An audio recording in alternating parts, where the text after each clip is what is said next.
Mas o Senhor falou muito no meu coração na última semana sobre o que eu tenho pensado, e eu queria fazer esse convite para vocês essa manhã, de qual tem sido a sua maior busca, qual tem sido a maior busca do seu coração, o que você mais tem ansiado. Em Colossenses 3, eu convido você a abrir comigo, Colossenses 3, versículo 1 ao 3. Vou ler aqui, versão NVI. Portanto, se vocês foram ressuscitados juntamente com Cristo, busquem as coisas lá do alto, onde Cristo vive, assentado à direita de Deus. Pensem nas coisas lá do alto e não nas que são daqui da terra, porque vocês morreram e a vida de vocês está oculta juntamente com Cristo em Deus. Vamos orar. Senhor, eu te agradeço por essa manhã, eu agradeço pela tua presença, Pai. Eu oro para que nesse momento os nossos corações e as nossas mentes estejam conectados com o Senhor. Que toda distração vá embora em nome de Jesus, que o Senhor use a minha vida e que essa palavra possa abençoar todo mundo aqui. Em nome de Jesus. Amém. Eu gosto de pensar o seguinte: se na Bíblia está falando para não fazer alguma coisa, é porque na época tinha gente fazendo. Então, se Paulo aqui em Colossenses diz: pense nas coisas lá do alto e não nas que são aqui da terra, é porque desde aquela época as pessoas já estavam pensando mais na terra do que nas coisas do alto. E se a gente olhar lá para trás, lá em Adão e Eva, quando eles tinham o poder de desfrutar da presença do Senhor todos os dias, eles estavam no jardim, eles foram criados para desfrutar da presença de Deus, eles foram criados para reinar a natureza. Se eles estavam lá, e mesmo assim ocorreu a queda, porque o nosso coração ele é enganoso, e a gente acaba às vezes colocando mais as coisas aqui da terra na nossa prioridade do que as coisas do alto. E a consequência desse ato foi o exílio. Quando eu era criança, na classinha, eu ouvia falar do exílio. Eu pensava que era só a parte da Babilônia, onde o povo de Israel foi lá para a Babilônia, e eles ficaram longe, e sofriam, e ficaram muito tempo lá. Mas a gente foi exilado da presença de Deus desde o jardim. Lá a gente foi separado, lá a gente teve essa separação. E agora, o que sussurra nas páginas do Antigo Testamento, durante todo o Antigo Testamento, é até quando isso vai acontecer. Até quando a gente vai ficar aqui? Quando a gente volta para casa?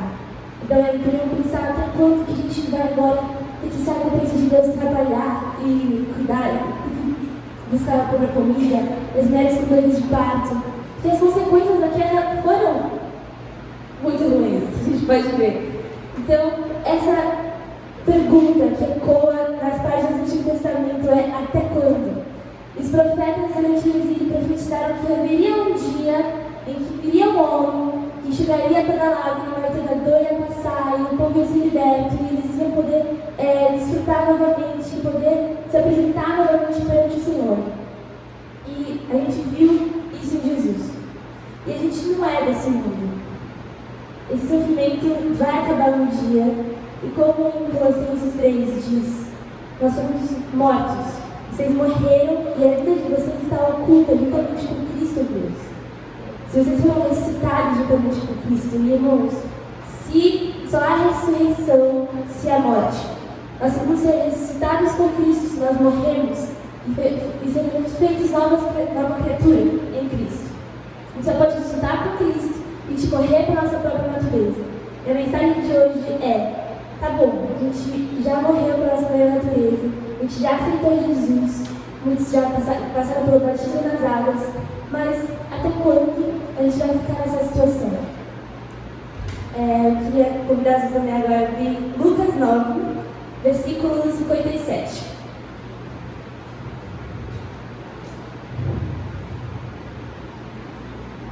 Diz o seguinte: quando andavam pelo caminho, um homem lhe disse: eu te seguirei por onde quer que fores. Jesus respondeu: as raposas têm suas tocas e as aves do céu têm seus ninhos, mas o filho do homem não tem onde repousar a cabeça.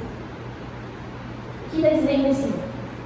O contexto é que naquela época, quando você tinha que seguir o mestre, O mestre providenciaria onde você iria dormir, o que você iria comer, pelos seus recursos. Os discípulos seguiam o mestre e o mestre providenciava aquilo que eles precisariam. Então, quando um anjo chega lá e fala: Jesus, eu vou te seguir. Jesus fala assim: olha, os mestres normais, eles poderiam providenciar, mas eu não sou esse tipo de mestre. Eu não tenho onde repousar a cabeça, eu não tenho onde dormir. Se você quiser me seguir, fique sabendo que não vai ter o que fazer. O outro disse, seguindo Lucas 9: siga-me. A outra disse: siga-me. Mas o homem respondeu: Senhor, deixa-me ir primeiro sepultar o meu pai. Jesus lhe disse: deixe que os mortos sepultem os seus próprios mortos. Você, porém, vá e proclame o reino de Deus. E ainda outro disse: vou seguir-te, Senhor, mas deixa-me primeiro voltar e despedir da minha família. Jesus respondeu: ninguém que põe a mão no arado e olha para trás é apto para o reino de Deus. Um queria sepultar o pai e outro queria se despedir da família. E o outro contexto também os judeus, eles não estavam dizendo aqui: meu pai está morto, agora eu vou sepultar lá, já volto no velório e eu venho aqui. Não, ele queria esperar que o pai morresse para que ele pudesse ter a herança, ele pudesse ter a garantia. E qual era a garantia que eles tinham de seguir a Cristo? Se Jesus não tinha onde repousar a cabeça, Jesus ele não era um homem com poder político, não tinha recursos. E Jesus dizia: se alguém quiser acompanhar, negue-se a si mesmo, tome diariamente a sua cruz e siga-me. Jesus está dizendo: eu não te dou garantia nenhuma, a garantia que eu tenho é que eu vou estar lá. Jesus só deu a única garantia que ele podia ter, que ele estaria lá. Em um livro chamado Peso da Glória, de C.S. Lewis, os últimos livros que eu li, ele vai dizer o seguinte: nós um dia queremos ir para o céu. E o mundo, ele veio do céu com várias listas de coisas que teriam lá. A primeira é que a gente estaria em Cristo, a segunda é que a gente seria um ser iluminado com um novo corpo, a terceira é que a gente poderia ser alimentado de alguma forma, porque a gente não vai ter necessidade de nada. E quando a gente fala sobre ir para o céu, a gente pensa que a gente vai desfrutar das ruas de ouro e dos muros de diamante, toda essa coisa gloriosa. Mas a verdade é que a única glória que há é que a gente vai para Cristo. Se a primeira das opções é que Cristo vai estar lá, por que a gente ia querer qualquer outra coisa do que estar com Cristo? E naquela época, quando Jesus estava convocando as pessoas para caminhar com Ele, isso é muito claro aqui, porque tinham pessoas que queriam garantia de bens aqui na terra, mas não tinha uma garantia que Ele podia dar. A garantia que Ele ia dar, isso é suficiente, porque Jesus é suficiente. Em Mateus 4, Jesus diz: venham comigo e eu os farei pescadores de gente. Então eles deixaram imediatamente as redes e o seguiram. No mesmo instante, eles deixaram imediatamente as redes e o seguiram. Por quê? Porque eles sabiam que aquele era o Messias que Jesus Batista anunciava, que eles tanto esperavam. Eles tinham pensamento de que acho que vai ser melhor eu seguir esse cara do que continuar aqui. Eles tinham trabalho, ele tinha uma família, era casado, e mesmo assim, imediatamente, a palavra vai dizer que no mesmo instante, eles deixaram as redes e seguiram Jesus. Porque eles sabiam que eles não encontrariam o que eles buscavam em nenhum outro lugar. Porque a gente só vai encontrar o que a gente busca em Jesus, na eternidade de Jesus. Eles deixaram imediatamente as redes e seguiram. E tudo que eles buscavam estava bem ali na frente deles. E tudo que a gente busca também está em Cristo Jesus. Amém? Já estamos cientes disso. Mas até onde essa verdade de que o que a gente busca está em Jesus, ela realmente manifestará na nossa vida? Porque qual é a linha de discrepância entre uma mentalidade que está no mundo e uma mentalidade que é eterna? Na segunda-feira, quando a gente tem que ir para o trabalho, ou estudar, ou outra coisa, quando os seus filhos não param de brigar, ou quando você tem problemas no seu casamento, Jesus continua sendo suficiente? Quando o cansaço de domingo de manhã às vezes é mais forte, você deseja de vir para o culto, Jesus ainda é suficiente? Quando o ministério que você serve às vezes não traz melhores condições, Você prefere deixar de lado do que resolver a sujeira, deixar por baixo do tapete? Nesse caso, você ainda está caminhando de acordo com o que Jesus te mandou fazer? Quando a preguiça de buscar a intimidade com Jesus, isso continua sendo suficiente? Porque até onde a suficiência de Cristo é uma realidade na sua vida? Queria te convidar a ter esse pensamento hoje.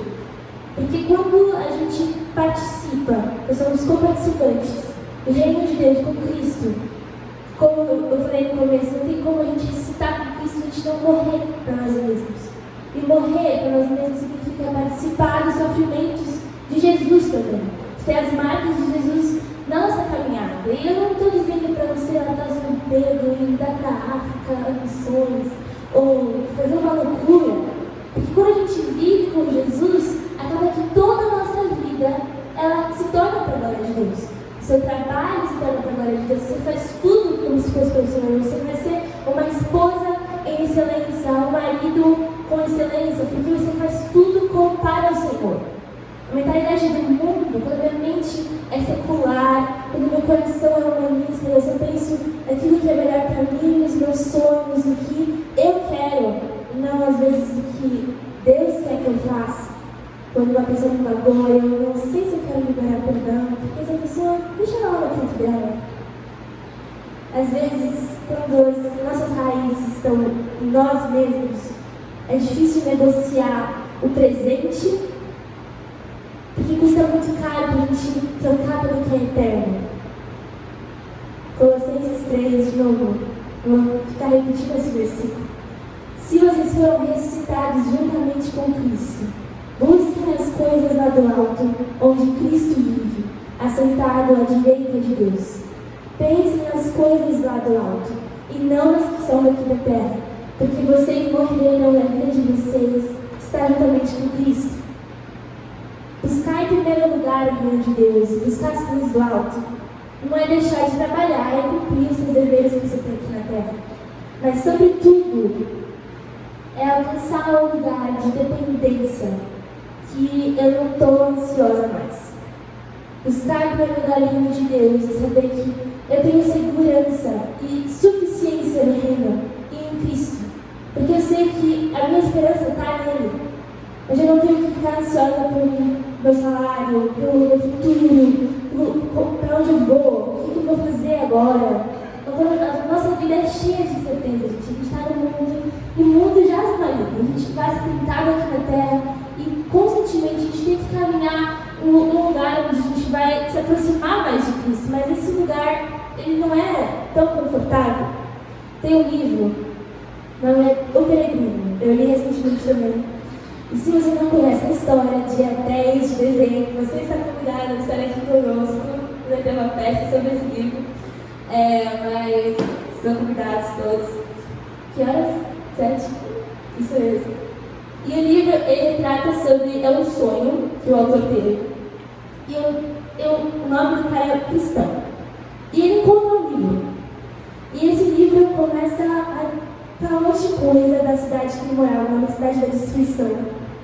E ele descobre que a cidade vai ser destruída e que ele tem que sair de lá imediatamente. E ao mesmo tempo que ele descobre que ele tem que sair dessa cidade, ele também descobre um peso, um fardo muito forte nas costas. E ele tinha que se livrar desse peso. E ele ouviu dizer que se ele saísse da cidade, fosse em busca de uma cidade celestial, ele conseguiria, no meio do caminho, encontrar uma tal de cruz, um tal de Jesus. E esse cara ia conseguir tirar esse fardo que ele tinha. E o que eu quero dizer aqui nesse livro, a história retrata desse caminho que ele segue. E durante esse caminho ele vai encontrar muitos obstáculos.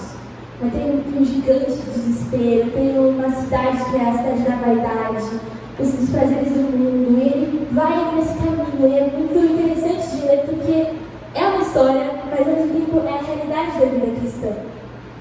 Essa analogia que o autor faz é muito interessante porque ele caminha e ele chega no lugar. Mas ele só chega nesse lugar com a perseverança. E a gente vai chegar no lugar onde a gente tem que chegar, se a gente perseverar naquilo que a gente já sabe. A gente já sabe que Jesus é suficiente, A gente já sabe que a gente tem que buscar Ele em primeiro lugar, mas quando a gente decide buscar o reino dos céus em primeiro lugar na nossa vida, todo o resto se torna o resto. Porque se o que eu busco é estar mais perto de Cristo, não adianta eu querer me satisfazer com outras coisas. Não adianta eu querer encher a minha vida com algo que não vai me preencher, com coisas que não vão ser como estar na presença de Deus, amém? Já não somos nós que vivemos, mas Cristo que vive em nós. A minha vida agora é para a glória de Deus. E tudo, literalmente tudo que a gente faz, é para que Deus receba a glória que é devido. Ele merece glória. Você não viver a sua vida para a glória de Deus não vai fazer Ele um Deus menos glorioso. Ele continua sendo bom, Ele continua sendo o mesmo, Ele continua sendo o ser mais poderoso do que já existiu. Mas a sua vida, sem dar a glória a Deus, não vai mudar a glória dele, mas vai mudar o seu coração. Você vai deixar de desfrutar o que Jesus fala na oração sacerdotal. Se você esteve nas últimas ministrações, a minha mãe falou sobre João 17. E logo no começo de João 17, quando Jesus começa a orar, versículo 2, 3. Chegou agora, glorifica o teu filho para que o teu filho te glorifique, pois lhe deste autoridade sobre toda a humanidade, para que conceda a vida eterna a todos os que lhe deste. Jesus ora por si mesmo e ele ora para que a vida eterna fosse concedida a todos. E essa é a vida eterna, que te conheçam, o único Deus verdadeiro e a Jesus Cristo a quem enviaste. A vida eterna pode ser desfrutada enquanto a gente está aqui. Porque Deus é eterno. Nós não somos eternos, nós somos imortais. Porque a nossa vida vai passar daqui, a gente não vai acabar aqui, amém? Você pode ir para algum lugar, porque todos vamos para o céu, mas Deus é eterno porque Ele sempre existiu e sempre vai existir, mas a nossa vida começou, mas não vai ter um fim. Nós somos imortais e se a gente pode viver a vida eterna enquanto a gente está aqui, a gente não precisa esperar morrer aqui na terra para vivenciar a vida eterna. Se a vida eterna, como diz aqui nas Escrituras, é conhecer a Cristo, conhecer a Deus, o único Deus verdadeiro, e Ele se faz disponível, Ele se faz conhecido, e você pode se fazer conhecido a Ele também. Se a gente buscar as coisas do alto, buscar o Senhor, uma intimidade com o Senhor, a gente vai desfrutar da vida eterna. Enquanto nós estamos aqui peregrinando por essa terra, na busca de um lar, com a dúvida de até quando a gente vai ficar por aqui, a gente tem em mente de que um dia a gente vai poder desfrutar da glória de Deus plenamente.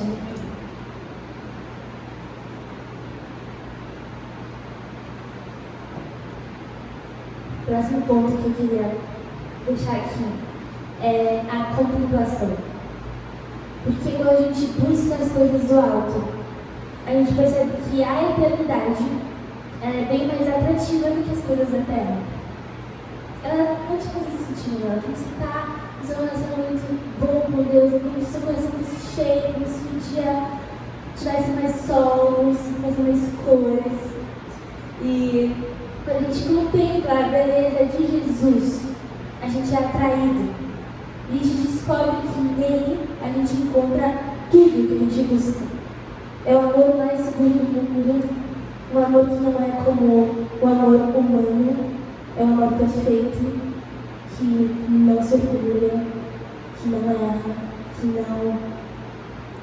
Ele é perfeito, amém? É um poder que domina sobre tudo e a gente pode ter segurança de fazer parte disso com Cristo. A contemplação, ela pode ser feita de várias maneiras. Eu queria deixar isso claro porque quando a gente fala sobre contemplação, pode ser uma palavra que a gente não entende muito bem. O que é contemplar? Você ficar olhando? Mas como que, depois eu falar que a gente tem que focar nas coisas que não se veem? O que é contemplar, então, a beleza de Jesus? Contemplar é você estar em total entendimento do poder de Jesus. Ficou difícil de falar, porque a contemplação, ela faz com que o nosso coração tenha certeza daquilo que a gente está vivendo. Tem uma música que fala: uma vez que coloquei os meus olhos em ti, nada mais me satisfaz. Eu só quero a ti e nada mais, nada além de ti. Nada além do Senhor pode satisfazer o nosso coração. Quando a gente canta: quero beber do teu rio, Senhor, sacia a minha sede lá no meu interior. Eu quero beber do teu rio, da fonte de água viva. Ter esse desejo no seu coração de que só Jesus pode satisfazer. Só em Jesus a gente é saciado. A gente tem que mudar nossa mente e começar a buscar essa satisfação em Cristo. Os nossos dias, nosso cotidiano. A gente só tem um culto por semana. E acaba que durante a semana às vezes a gente até esquece que foi falado no domingo. Mas o que eu queria deixar hoje é para que a gente pudesse ter a nossa perspectiva de eternidade mais aguçada.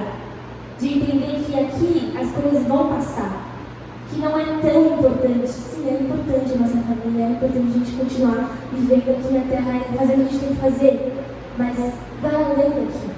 A gente viver com todo 100% das nossas forças, tentando alcançar e conquistar coisas aqui na Terra. Que adianta? Jesus fez muitas comparações do reino de Deus. Uma delas está em Mateus 13, que fala sobre o valor. O reino dos céus é semelhante a um tesouro escondido no campo, que um homem achou e escondeu. Então, transbordante de alegria, vai, vende tudo que tem e compra aquele campo. O reino dos céus é também semelhante a um homem que negocia e procura boas pérolas. Quando encontrou uma pérola de grande valor, ele foi, vendeu tudo o que tinha e comprou a pérola. O primeiro tinha um tesouro escondido no campo, ele vendeu tudo o que tinha para comprar o campo. No segundo, ele compra a pérola de grande valor, vende tudo que tinha para comprar a pérola. A pérola é o reino e o tesouro é o reino, mas qual tem sido o seu tesouro? Qual tem sido a sua pérola? Porque para alguns, naquela época, alguns essa parábola de Jesus, das chuva que ela falou, para alguns não podiam entender, tipo, nossa, o cara foi e vendeu tudo que tinha para comprar um tesouro no campo, fazer um tesouro. O cara foi e vendeu tudo que tinha para ter essa pérola. Tanto valor tem essa pérola, mas para quem não entende o valor, não vai entender. Quando algo não é valioso para você, ou quando algo é valioso para você, os outros não têm que entender se é valioso ou não. Às vezes até nas nossas coisas a gente tem um valor afetivo com uma coisa tão pequena, você nunca fica lá naquela coisa na sua gaveta que você não joga fora porque alguém te deu algum dia. Mas aquilo é valioso para você. Para outra pessoa pode ser um pedaço de lixo. Mas o que é valioso para nós deve ser o reino dos céus. Então, aqui. É isso. O valor do reino deve ser mais valioso para nós do que qualquer outra coisa. Em Mateus 6, continuando, Jesus vai dizer: não acumulem tesouros sobre a terra, onde as caças e a ferrugem corroem e onde ladrões escavam e roubam. Mas ajuntem tesouros do céu, onde as caças e a ferrugem não corroem e onde ladrões não escavam nem roubam. Porque onde estiver o seu tesouro, aí também estará o seu coração. E eu faço uma pergunta para você de novo, muitas perguntas. Onde está o seu coração? Então, a primeira pergunta que eu fiz: o que você tem buscado? Qual tem sido o maior motivo dos seus pensamentos? Onde está a sua mente? Onde está o seu coração? Qual é o tesouro mais precioso que você tem na sua vida?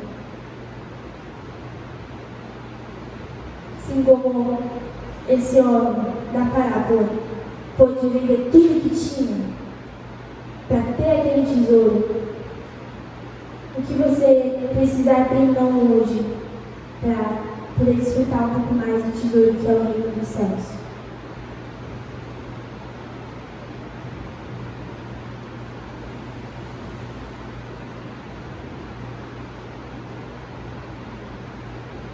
Em 2 Coríntios 4. Eu queria que você anotasse esse versículo, porque é importante. 2 Coríntios 4, 16 ao 18. Por isso, não desanimamos. Embora exteriormente estejamos a desgastar-nos, interiormente estamos sendo renovados dia após dia, pois os nossos sofrimentos leves e momentâneos estão produzindo para nós uma glória eterna, que pesa mais do que todos eles. Assim, fixamos os olhos, não naquilo que se vê, mas no que não se vê. Pois o que se vê é transitório, mas o que não se vê é eterno.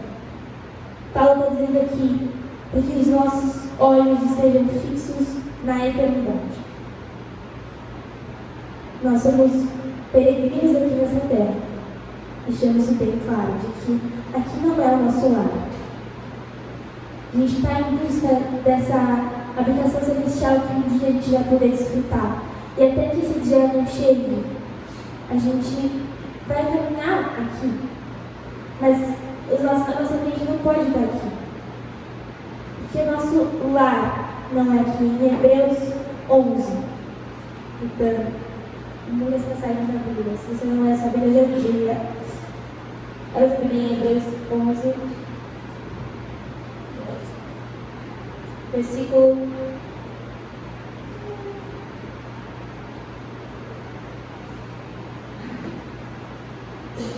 16. Perdão, versículo 13. Todos esses homens, o que vai dizer sobre todos os heróis da fé, muitos, morreram sem receber o que tinha sido prometido. Viram-no de longe e de longe o saudaram, reconhecendo que eram estrangeiros e peregrinos na terra. Os que assim falam mostram que estão buscando uma pátria. Se estivessem pensando naquela de onde saíram, teriam oportunidade de voltar. Em vez disso, esperavam eles uma pátria melhor, isso é a pátria celestial. E por essa razão, Deus não se envergonha de ser chamado Deus deles. Ele preparou uma cidade. A cidade que o arquiteto e edificador é Deus. Ele preparou para a gente. E aqui os heróis da fé reconheciam que eles eram estrangeiros e peregrinos. Eles caminharam aqui buscando esse lugar. Se eles tivessem saudade, se eles tivessem falta da vida que eles tinham antes, eles podiam voltar. Mas eles caminharam e eles perseveraram. Eu queria chamar você para esse lugar de perseverança nessa manhã. E entender que os nossos olhos fixos em Jesus, seguindo para o alvo que é Cristo, é o caminho que a gente deve seguir. A nossa vida tem que ser vivida de forma intencional. A intencionalidade é algo que deve marcar os nossos dias. Você é intencional em relacionar com Deus. Você é intencional em fazer o que Ele pede para fazer. Às vezes servir na igreja, às vezes anunciar o evangelho para aquela pessoa do seu trabalho, orar, interceder para aqueles que estão perto de você e não conhecem a Cristo. Porque você pode conhecer a Cristo, mas se você conhece alguém que não o conhece, o seu papel é sim anunciar o evangelho para essa pessoa. O seu papel é sim manifestar o reino de Deus perto dessa pessoa. A nossa conduta, nos nossos dias, a gente deve agir de acordo com o reino. Porque nós somos feitos para amar. E eu lembrei do filme Rei Leão. E vocês conhecem a Hakuna Matata. E seus problemas você deve esquecer e sobreviver é aprender a Hakuna Matata. Isso não é viver. Você esqueceu os seus problemas e viver a vida que você quer. Tanto que o leão encontrou um pumba e ficou lá vivendo a vida comigo mesmo. Mas aquilo não era o que ele tinha que fazer. Até que o macaco profético vem e bate na cabeça dele e fala: você é leão, você tem que reinar. Você tem que assumir o seu papel, assumir a responsabilidade que você tem que fazer. Você nasceu para algo, não para ficar aí vivendo como macaco. Isso não é a sua vida. Pode ser a vida de alguns, mas essa não é a sua vida. Ele pode falar assim: olha, mas meu pai morreu.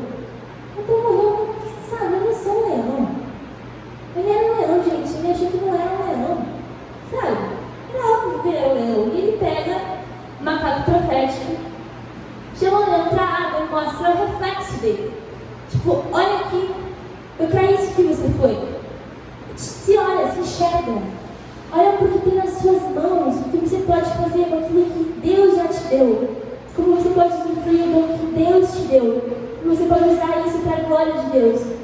Tem uma responsabilidade de não viver na etapa. Não é esquecer os problemas, mas é resolver os problemas. É poder caminhar num lugar onde, olha, nasci para isso. Como um leão. Vai. Meu símbolo. Que ele estava viajado. Estava vivendo a vida dele. Não era para ele fazer aquilo que ele estava fazendo. A gente sabe. Se você já assistiu ao filme, comigo você assistiu. Mas o que eu queria dizer aqui é que esse leão, ele estava vivendo de uma vida que não era para ele viver. Ele não estava assumindo a responsabilidade que ele tinha. E a gente não pode viver assim também. Estou terminando, Cassius. Se quiser ver. 1 Coríntios 15 diz assim, versículo 19. Se a nossa esperança em Cristo se limita apenas a esta vida, somos as pessoas mais infelizes desse mundo. Se a nossa esperança em Cristo se limita apenas a essa vida, nós somos as pessoas mais infelizes desse mundo. A gente precisa ter uma perspectiva de eternidade mais aguçada. A gente precisa ter a esperança em Cristo, sabendo que a vida aqui na Terra vai passar. E, gente, eu sou jovem, eu tenho sonhos, eu quero casar, não sei o que, viver. Mas eu sei que, assim, é o meu desejo aqui como humana. O que eu realmente quero é desfrutar da presença de Jesus. O que eu realmente quero é ter os meus olhos fixos em Jesus, numa dependência ao ponto de que o que eu quero não é tanto quanto eu quero em Jesus. Faz sentido? Estou meio confuso?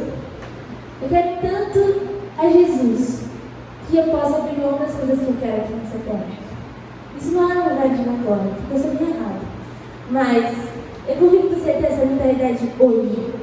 E a minha oração é para que a gente possa ter os olhos fixos em Jesus. Em Filipenses 4, fala sobre os nossos pensamentos, versículo 8. Tudo que for verdadeiro, tudo que for nobre, tudo que for correto, tudo que for puro, tudo que for amável, tudo que for de boa fama, se houver algo de excelente ou digno de louvor, pensem nessas coisas. Ponham em prática tudo que vocês aprenderam, receberam, ouviram e viram de mim. E o Deus da paz estará com vocês. O Deus da paz estará conosco. Se a gente colocar em prática tudo aquilo que a gente já aprendeu, tudo aquilo que a gente recebeu, tudo que a gente ouviu, tudo que a gente viu de Cristo.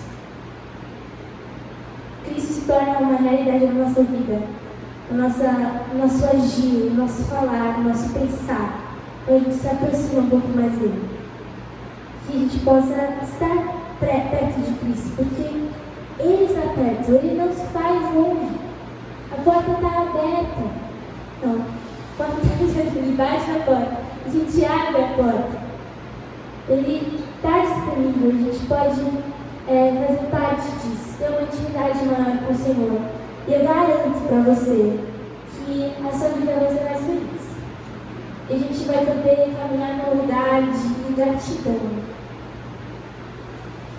E a gente vai poder passar a nossa segunda, terça, quarta, quinta, sem reclamar, sabe? Fazer um jejum de reclamação. Então, limpar sua mente um pouco. Assim, eu não vou reclamar essa semana. Porque a gente pode ser grato no pouco e no muito. E às vezes é difícil de falar isso. Parece que está voltando para fora. Mas é porque é a realidade, gente. A gente precisa ter nossa mente em Cristo, porque o mundo vai... É tenso, é complicado viver aqui. A gente é humano. A gente é tentado o tempo todo. A gente se sente afastado de Deus o tempo todo. Mas se a gente não caminhar mais perto e estar mais perto de Cristo, nosso coração vai estar longe. A gente vai tentar satisfazer com algo que não satisfaz. porque só Jesus satisfaz, só Ele é suficiente. Os discípulos, quando largaram tudo que eles tinham, eles entendiam que o tudo que eles tinham era nada se eles não tivessem Deus. E a gente tem que ter essa mentalidade também. Tudo que a gente tem tudo e não tem Deus, a gente não tem nada. A gente tem Deus, não tem nada. A gente tem tudo. Amém? Colossenses 1:26. A palavra de Deus, o mistério que esteve escondido durante séculos e gerações, está disponível. Pode ver, Pode ver. O mistério que esteve escondido durante séculos e gerações, mas que agora foi manifestado aos seus santos. A estes, Deus quis dar a conhecer a riqueza da glória deste mistério entre os gentios, que é Cristo em vocês, a esperança da glória. Cristo em nós, irmãos, é a esperança da glória. A gente tem a esperança de Cristo em nós. A nossa esperança é que Cristo está em nós e Cristo já nos salvou. E sim, vai chegar um dia onde toda lágrima vai ser enxugada, onde a gente não vai ter mais sofrimento, mas até que esse dia chegue. A gente caminha aqui com essa mentalidade de eternidade, de que a eternidade de Deus, onde Ele sempre existiu, Ele sempre vai existir, Ele é o Alfa e Ele é o Ômega. A gente pode desfrutar essa eternidade se a gente ter o desejo de conhecer Ele. A gente pode caminhar para perto dEle e ter conhecimento do único Deus verdadeiro e a de Jesus Cristo que foi enviado. A gente vai estar desfrutando da vida eterna aqui na terra. A gente não precisa esperar para morrer para poder desfrutar das coisas que o mundo promete que tem no céu. Porque a realidade é que a gente vai olhar na palavra, sim, tem coisas boas no céu, mas a melhor coisa é que Jesus vai estar lá. A gente vai poder desfrutar 100% da presença dele, mas em 2 Coríntios 3:18, esse versículo é bem conhecido. Todos nós, com a face descoberta, contemplamos a glória do Senhor, segundo a sua imagem. Estamos sendo transformados com glória cada vez maior, a qual vem do Senhor, que é o Espírito. Nós contemplamos a glória do Senhor como um espelho, até que um dia a gente vai poder contemplar face a face. E a glória de hoje, a glória da nova aliança, ela é muito maior que a glória de Moisés, onde ele subia lá no Sinai e descia com o rosto brilhando e usava um véu, porque eles não vissem que a glória estava subindo. Mas essa glória é menor do que a glória de Jesus. E nós podemos contemplar a glória do Senhor com a face descoberta, sem um véu. A gente não precisa de um véu, porque o véu foi rasgado. E hoje a gente pode desfrutar dessa glória e contemplar a beleza da santidade de Jesus, a beleza da eternidade de Jesus. E eu oro, Senhor, nesse momento, para que os olhos, Senhor, sejam fixos em Ti. Que os nossos olhos possam estar fixos em Jesus. Fixos na Tua verdade, na Tua santidade, Senhor. Que todas as coisas aqui da terra não sejam maiores em nossos corações do que o nosso anseio por estar contigo. Que o nosso anseio, o nosso desejo, todos os dias, maior, a nossa maior busca nos nossos corações, seja contemplar a Tua beleza. Que nós possamos encontrar em Ti, Senhor, a segurança que a gente pode ter. Nós possamos achar em Ti, Senhor, o amor que é o maior amor do mundo, o amor mais seguro do mundo. Jesus, eu oro por cada coração aqui nesse momento, para que eles possam estar perto do Senhor, que haja essa ardente expectativa da glória ser revelada no futuro, Senhor, onde a gente vai poder desfrutar 100% da Tua presença, Pai. Faz a Tua vontade na vida de cada um. Nós possamos tomar responsabilidade no Teu reino, Senhor. Eu não digo na igreja, graça e paz, mas eu digo no Teu reino, que cada um aqui possa entrar nessa semana, Senhor, abençoado pela Tua palavra e com a certeza de que as coisas da terra não vão preencher nossos dias, mas somente buscando a eternidade, com essa perspectiva, Senhor, a gente pode desfrutar da vida eterna. Que a gente possa conhecer mais de Ti, Senhor, em nome de Jesus.